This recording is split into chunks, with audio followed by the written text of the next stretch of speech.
Bem-vindo, bem-vinda. Agora eu quero conversar contigo a respeito da lei do vácuo. Eu acho essa lei muito importante, é uma lei que faz parte da terapia gestáltica, também é uma lei que vem dentro da espiritualidade, principalmente do Zen budismo, que é abrir mão de um monte de coisas para que outras possam entrar. Então, quando nós falamos da lei do vácuo, é perceber todas as tranqueiras que nós temos em nossa vida, todas as tranqueiras, e abrir mão dessas tranqueiras. Algumas tranqueiras são tranqueiras que vão somatizando no nosso corpo, vão pegando o nosso corpo, limitando o nosso corpo. Algumas tranqueiras, volto a repetir, vêm da alimentação, da má respiração, de relacionamentos complicados e algo que eu já falei para você, mas eu vou falar de novo, pessoas que eu não declarei amor e eu devia ter declarado, pessoas que eu não pedi desculpas e devia ter pedido. Então fechar essas portas, às vezes você pode até escrever para alguém, olha, eu quero falar para ti que eu sempre te amei, eu estou casado, não quero ter nada com você, mas eu falei, eu te amei. Você economiza energia, porque isso é uma coisa recalcada, que vira uma tranqueira que somatiza. Ou aquela pessoa que você tem que pedir desculpas. Eu dei uma aula para você outro dia falando da diferença entre curar alguma coisa e perdoar alguma coisa. Porque por vezes quando nós vamos perdoar sem curar antes, nem sempre isso é possível. Visão da Gestalt, Fritz Perls, fechar a porta, curar e depois perdoar. Às vezes dá para inverter também, mas tem coisas que eu não curei ainda. Então às vezes o perdoar é da boca para fora. Então, uma coisa que vem muito nesse período de crise, que é muito notado agora, é a ideia... São duas energias que vêm agora muito forte. É a ideia da falta, e lógico que a gente percebe muitas coisas faltando, sejam financeiras, emocionais, falta de abraço, de carinho, porque no meio de uma crise às vezes você não pode abraçar a pessoa, não pode beijar, não pode estar presencial, mas eu não posso parar na ideia da falta. Tem muitas pessoas que param na falta. Sabe uma preocupação assim, eu vou passar fome, vou morar debaixo da ponte. Puxa vida, não pense assim. Eu não vou ter um amigo na minha vida, não pense assim. Eu tinha muito isso quando eu era mais jovem, meus pais falavam, se você não se formar na faculdade, você não vai ser ninguém. Só que quando eu fui fazer quando eu me formei no colegial, né, na época era colegial, só tinha profissões que não tinha nenhuma relação comigo. Algumas eu não podia ser, que era médico, eu adoraria ser médico, mas com 17 anos eu comecei a trabalhar, naquela época era muito difícil. Era impossível, porque meu pai era militar, fez eu trabalhar, lidava com segurança, com coisas mais assim, bélicas, e enfiou eu para trabalhar, e falou, jamais eu vou te pagar na faculdade, se vira. E eu sempre quis ser médico, mas tinha que estudar 7 anos, não podia trabalhar, porque era o dia inteiro. E as outras faculdades para mim eram muito caretas, não tinha relação comigo. Mas eu tinha essa ideia de falta. Eu nunca vou ser nada se eu não me formar. Então, essa ideia de falta paralisa a gente. Agora eu vou falar para você uma ideia que é a pior de todas, em termos de tranqueira, que é um lixo que nós vamos trazendo para a nossa vida, que é terrível, que é o lixo da crítica. Nesse momento de televisão, de influenciadores digitais, onde todo mundo fala alguma coisa... Hoje tem muitas pessoas que sentam e só criticam. Vocês conhecem gente assim? Uma pessoa senta e ela só critica. Normalmente a pessoa que só critica, ela traz uma tranqueira para ela. Porque a própria postura de quem só critica é não produzir nada.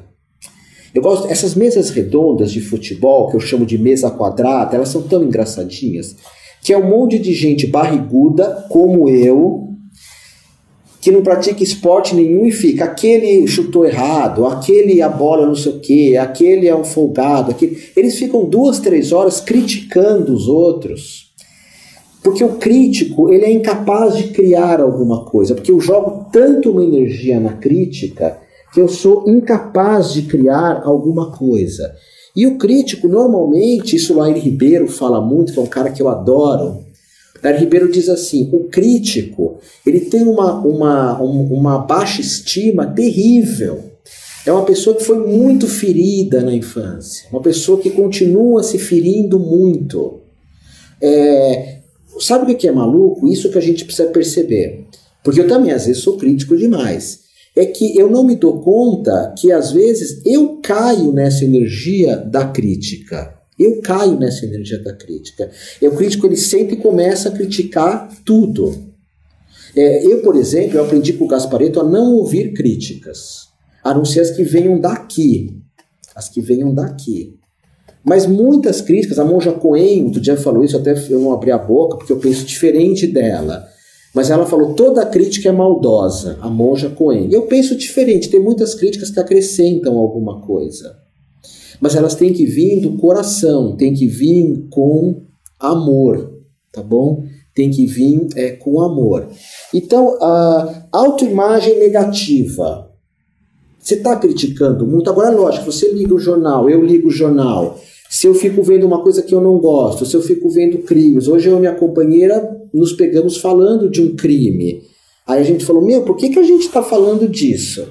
É porque um grupo nosso, um grupo de WhatsApp, né, que se chama Anima Lovers, que é um grupo de amor, Anima Lovers, que é um grupo que eu dirijo, Anima, e é um grupo só de amor, amigos de coração, pessoas que eu amo demais. E eles levaram um crime para lá. É uma comunidade, eu gosto de entrar lá, porque a gente fala poesia, canta música, e trouxeram uma ideia de um crime, eu e minha companheira Lene, e quando vi a gente já começou a criticar o crime, a pessoa, quem foi, e aquela coisa de, acho que é Foucault, né, me perdoem, vamos punir, vamos porque vigiar e punir, né, que é a mente mais egoísta, vamos vigiar, vamos punir, vigiar, tudo tem que ter uma punição, ninguém fala de perdão, Você vê na televisão, ninguém fala de perdão. Não tem um tribunal do perdão. Nos Estados Unidos, você não está olhando para frente, você tropeça, você processa a calçada. Não você que não olhou para frente. Ora, essas tranqueiras a gente precisa tirar.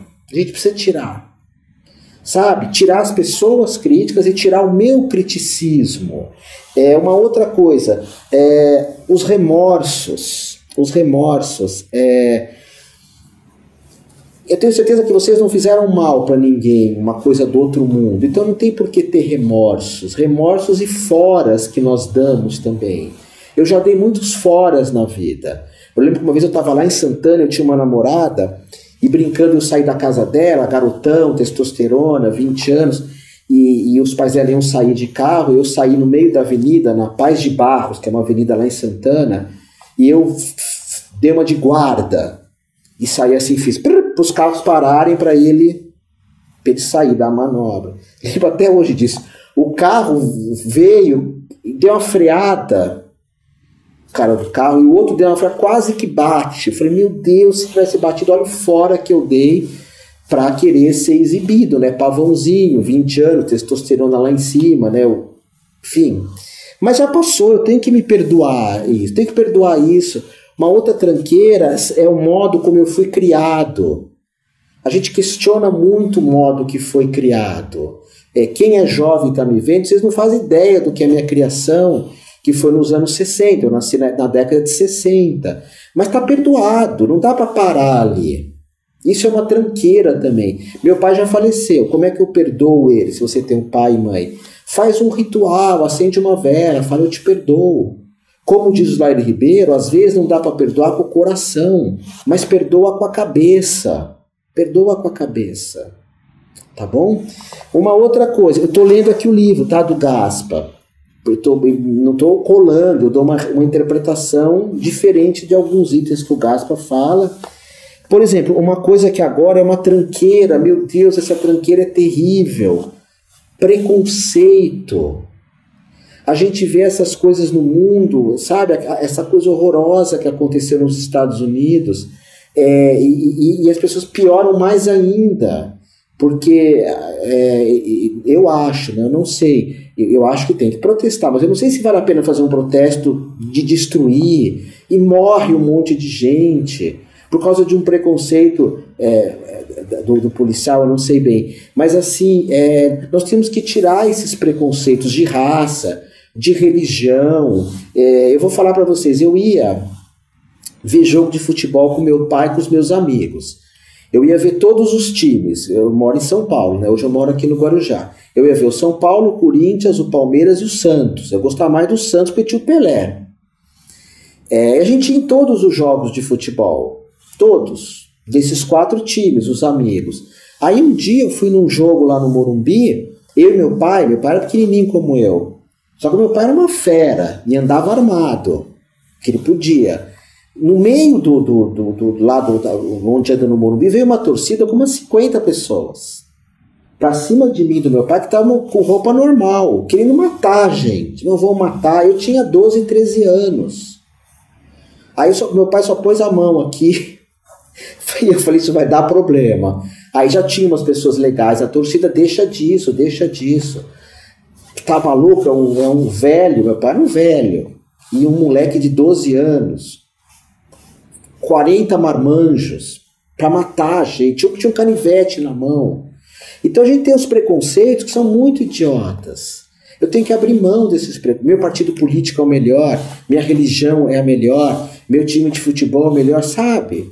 Isso é uma tranqueira que a gente tem que repensar a vida. E quando eu abro esses preconceitos, você vê que tem gente que passa a vida inteira para criticar uma outra raça, para escravizar uma outra raça.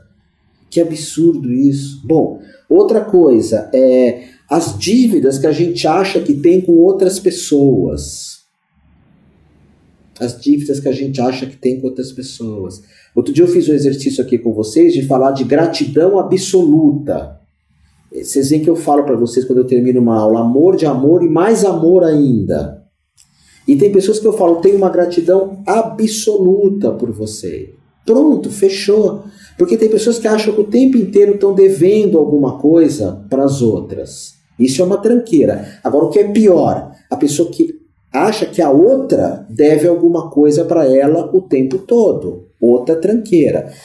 O que eu quero falar para vocês é, se anota no papel depois a tua autoimagem negativa. Você tem autoimagem negativa? Eu sempre achei que eu era meio barrigudinho, até que tinha um exercício lá nos anos 80... que a gente tinha que andar, changes de teatro, né? Você andava pelado na frente de um monte de gente, anos 80, né? Nos anos 80. E as pessoas do grupo falavam qual parte do corpo que mais gostavam de você.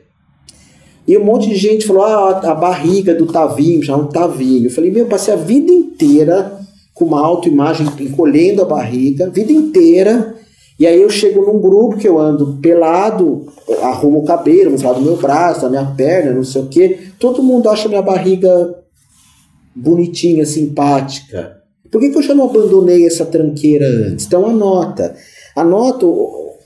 essa crítica. Você está sendo um crítico de plantão? Eu vou falar para vocês, as pessoas que criticam não constroem nada.